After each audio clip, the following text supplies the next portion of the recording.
सासूरवाडीकडील लोकांनी जावयाला मारहाण केल्याची घटना अहिल्यानगर जिल्ह्यात घडली आहे। गाय विकलेले पैसे पत्नीला दिले नाही म्हणून सासूरवाडीकडील लोकांनी जावयाला शिवीगाळ करून लोखंडी टामी आणि लाथाबुक्क्यांनी मारहाण केल्याची घटना नगर जिल्ह्यातील राहुरी तालुक्यातील मानोरी येथे घडली आहे। किरण मकासरे यांनी याबाबत राहुरी पोलीस ठाण्यात दिलेल्या फिर्यादीत म्हटलंय, मी 7 जानेवारी 2025 रोजी माझी संकरित जर्सी गाय एका व्यापाऱ्याला 41,000 रुपयांना विकली।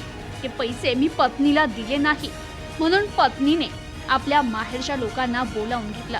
त्यावेळी किरण मकासरे यांचे सासरे, सासू, मेहुणा, मेहुणी आदींनी किरण मकासरे यांच्या घरी येऊन ते म्हणाले, तू गाय विकून आणलेले पैसे माझ्या मुलीला का दिले नाही, ते पैसे आत्ताच्या आत्ता दे, असं म्हणत आरोपींनी मकासरे यांना शिवीगाळ करून लोखंडी टामी आणि लाथाबुक्क्यांनी मारहाण केली आहे। तसेच जीवे मारण्याची धमकी देत त्यांच्या खिशातील 41,000 रुपये आणि मोबाईल काढून घेतलाय। तर किरण मकासरे यांनी दिलेल्या फिर्यादीवरून आरोपी पत्नी प्रिया मकासरे, सासरे किरण कांबळे, मेहुणा विकी कांबळे, मेहुणी स्वीटी कांबळे, सासू ज्योती कांबळे यांच्यासह 3-4 अनोळखी इसमांवर गुन्हा दाखल करण्यात आलाय। Bureau report, news today 24, Rahuri.